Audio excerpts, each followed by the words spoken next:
Hi, everybody. My name is Chris Thurber. I'm a psychologist, a parent, and an author, and I'm looking forward to sharing some of what I've learned as a professional and as a human being about being an emotional literacy educator. I think one of the earliest, most powerful experiences I had was the first summer that I spent at overnight camp. Having had a mixed experience with some day camps earlier in my childhood, I wasn't too excited about going to overnight camp, but my best friend encouraged me to go. He'd been to Camp Belknap, which is in central New Hampshire, for several summers, and he said, Chris, whatever your previous experience with camp has been like, I promise this will be the best. This will be different. And it takes a best friend to convince somebody of something, that important. I was going to spend 2 weeks away from home. And he was right, and I loved it. And I'll never forget the first full program day that we had. I was super excited to sign up for some target sports like riflery and archery because they were things that I'd never done before. And when I went to the gathering after lunch for campers who wanted to shoot riflery that day, it was explained that only 12 kids could be part of that activity period at a time. So the cabin leader was going to conduct a little raffle, and anyone who didn't make the raffle on Monday could be part of the activity period on Tuesday.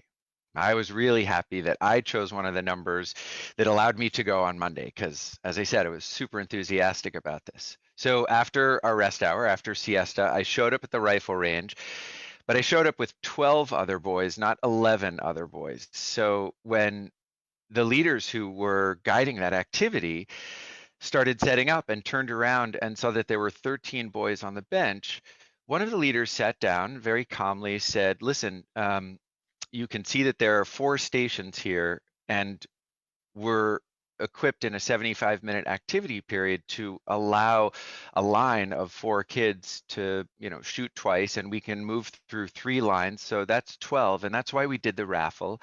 And if you didn't guess one of the winning numbers for today, I just want to remind you that you can shoot riflery tomorrow if that's what you'd like to do. So whoever it is that was confused about whether it's today or tomorrow can go do softball or ultimate frisbee or go to a swim lesson or something that doesn't require a sign up and didn't have limited spaces. Well, I knew that I wasn't one of those boys, so I just waited and looked around, as did some of the other boys. And just then, my friend Dan, who was in my cabin, stood up and said, "Well, it's okay. I'll go play softball." And I grabbed him by the shirt sleeve and pulled him back down on the bench. And I said, "No, no, Dan, you got to stay. I know you guessed one of those winning numbers. It's somebody else who's not telling the truth." And he stood up again and he said, "No, it's okay. It doesn't matter. Somebody else can take my spot, whatever it is, and I'll shoot tomorrow."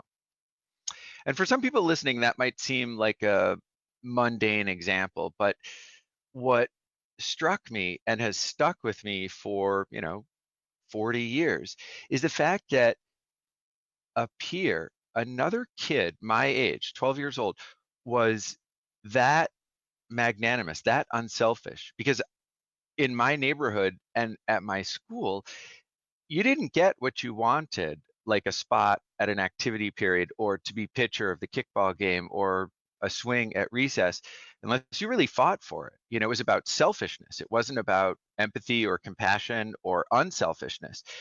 And so this was a like a radical paradigm shift for me. It was unbelievable to see this happening. And you know, I fell in love with Belknap and returned for 2 more summers as a camper, was just honored to have been invited back as a junior leader following my senior camper year, and then worked at Belknap for 36 summers. So it opened my eyes to a different way of people getting along. And it very much was emotional literacy. It was consideration for what other people thought, it was regard for the community at large. And my parents had always set a good example for me of being a compassionate and emotionally literate person. But I'd never seen it in my peers at school and in the neighborhood. And suddenly there was this sterling example of of leadership by example. I'm just going to show you how this works and how it benefits everyone. But it was counterintuitive to me that being unselfish in that way would somehow come back to benefit me, to benefit others, to benefit the community. And there were so many examples of uh, peers believing in one another. I think another early experience that reinforced the importance of having someone believe in you and understand what you might be going through also happened somewhat inadvertently. Our kitchen was being remodeled. This was also when I was about 12 or 13. And one of the carpenters could see that I was really interested when I came home from school in helping out. And I'm, in retrospect, I'm not sure how much I helped out, but you know, he gave me a hammer and some nails, and I helped with some of the rough framing.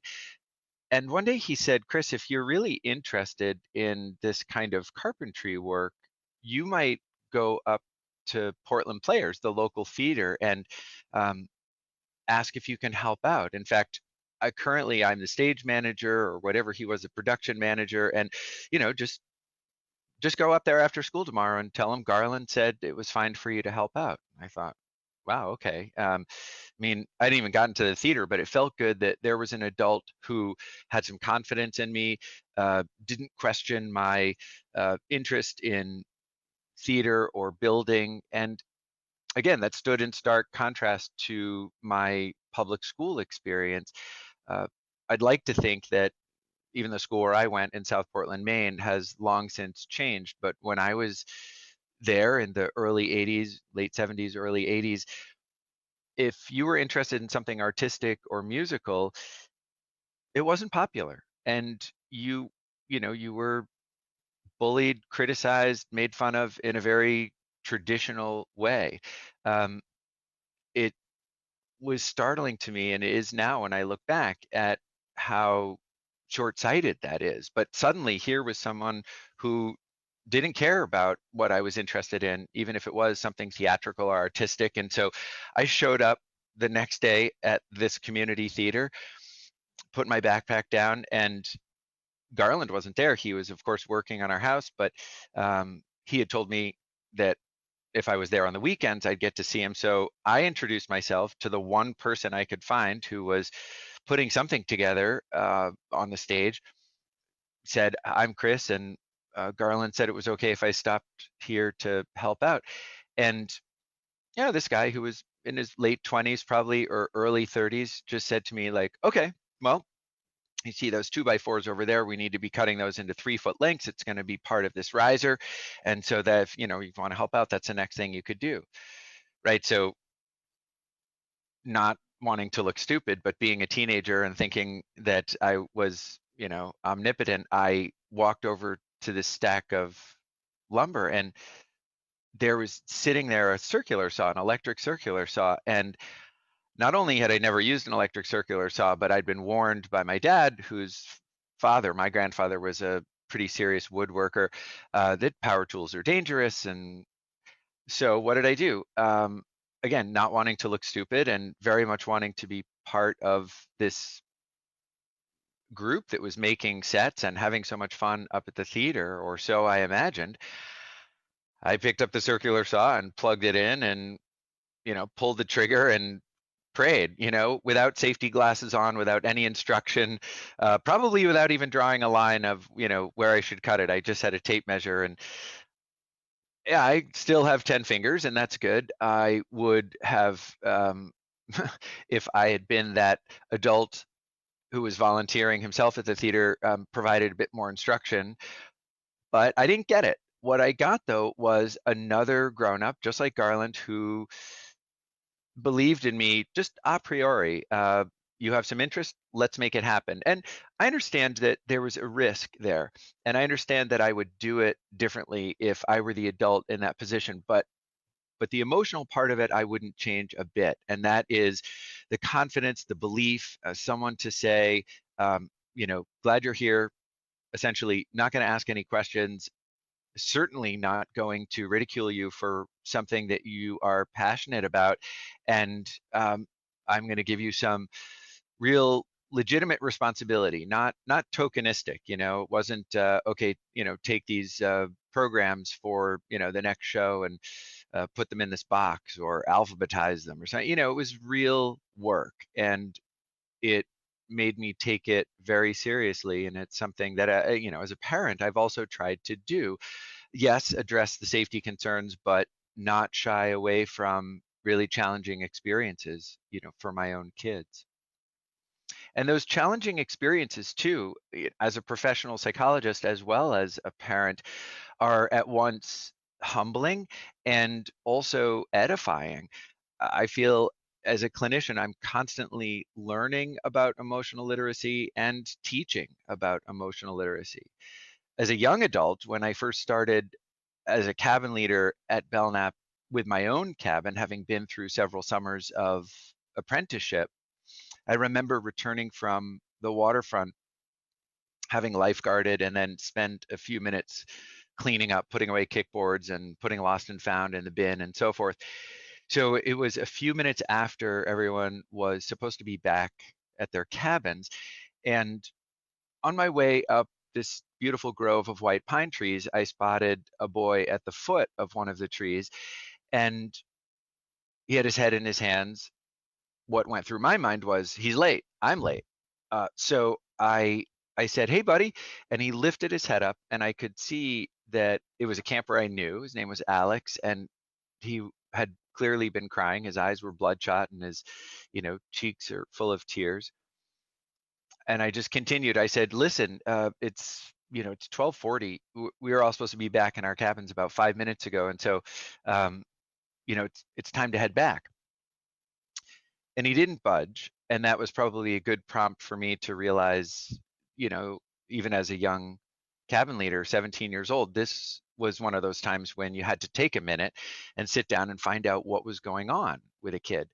Um, Again, there wasn't any urgent safety concern, but there was definitely something emotional that was going on. Uh, and even if I'd had no training, I would like to think that I was compassionate enough to at least sit down and listen, which is what I did. And he described some pretty intense homesickness. He missed his mom and his dad and his little sister and his dog and home cooking and his room at home and his friends from home. And, the list goes on. And homesickness is different for everybody, but we all miss things about home when we're away. We are pre-wired to attach to other humans, to places, to things. And, I since have a much better understanding of homesickness, but I'll tell you that story in just a minute. Back to Alex, who told me what was wrong, and I responded in the way that I had been trained, which was a stock phrase. "Hey, listen, if you stay busy, if you go to all your activity periods and, hang out with your friends during free time, homesickness will go away almost by itself after just like 3 days, 4 days max."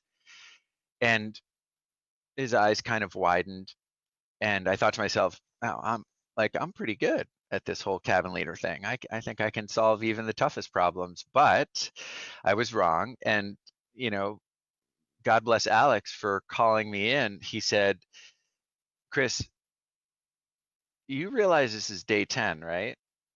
And I'm here for 4 weeks."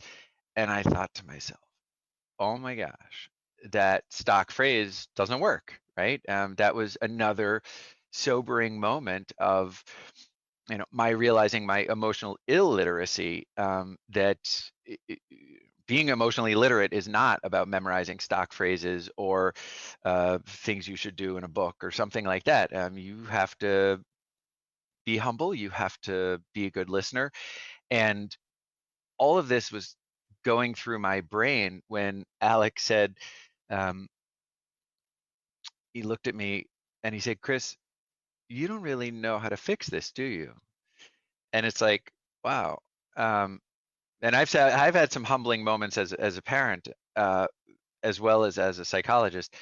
I don't know that any of them quite matches that moment, because not only was he absolutely 100% right, but it was something that I really hadn't considered before, that there was a lot I didn't know. And that sounds awfully arrogant to say, but that was the position of learning and at the time relative ignorance that I was in.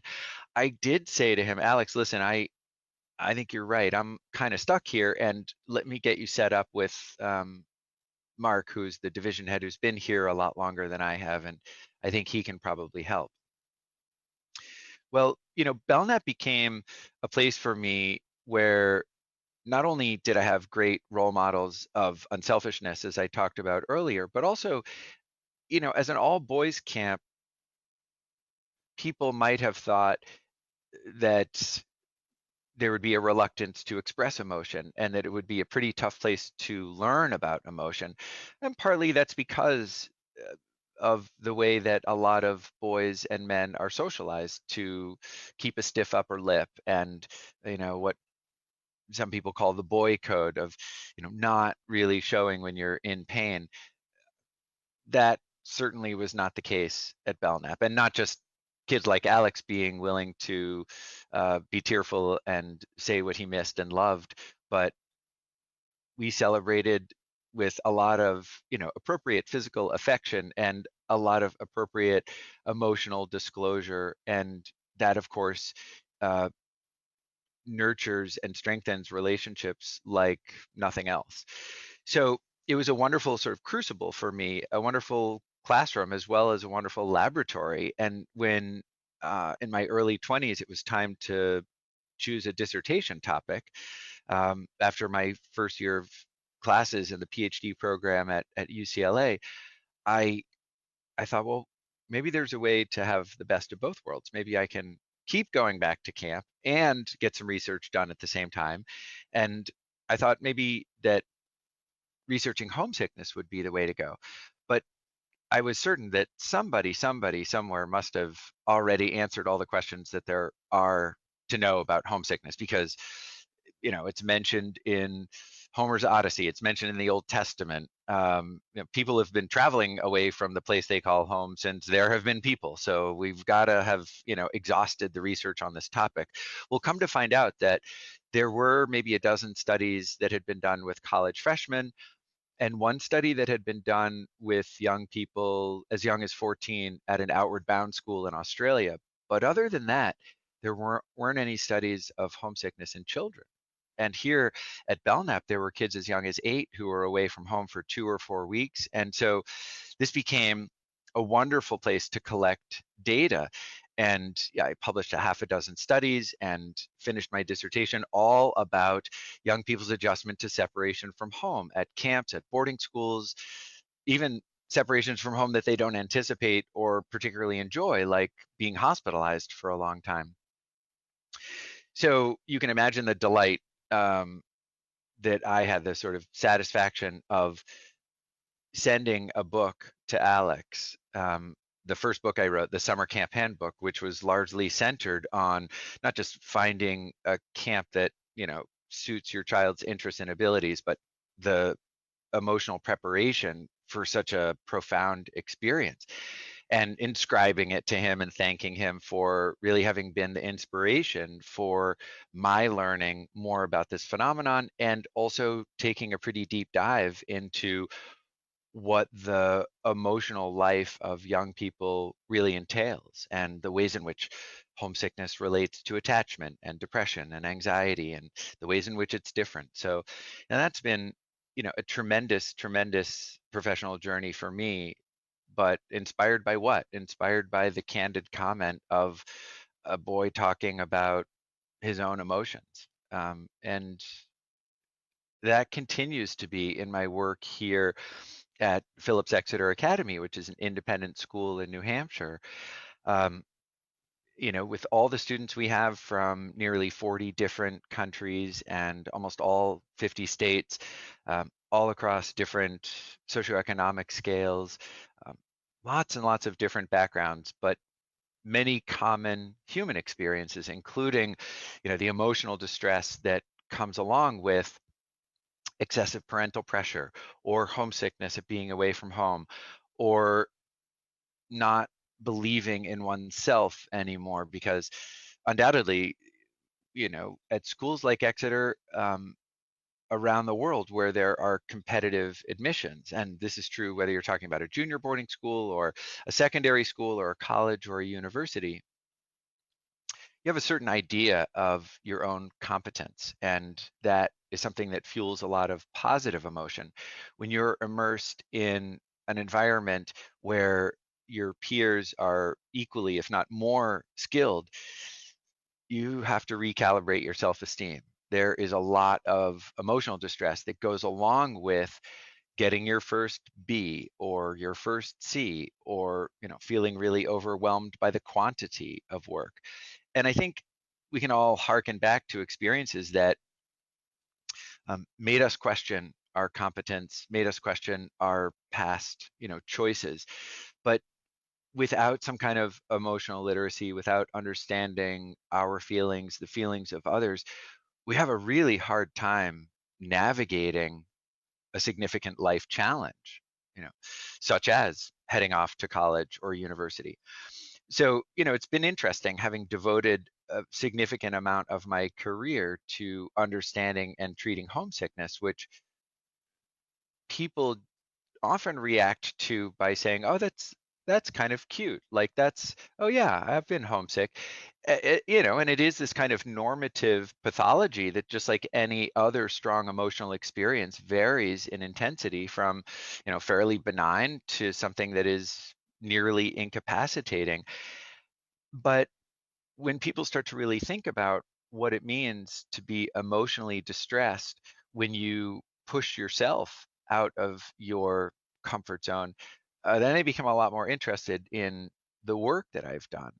And, most recently, the book that I just finished the manuscript for, which is called The Unlikely Art of Parental Pressure, my co-author Hank and I have worked really hard to educate parents and other caregivers about how their misunderstanding of their children's emotions take their good intentions, which is to want the best for their child and to push them in an appropriate way toward excellence so that doors open for them at the college or university level or eventually professionally, but that without a clear understanding of how this kind of really specific pressure where you name a specific goal for a child and say, well, this is where you should be headed, and this is what I want to see you do.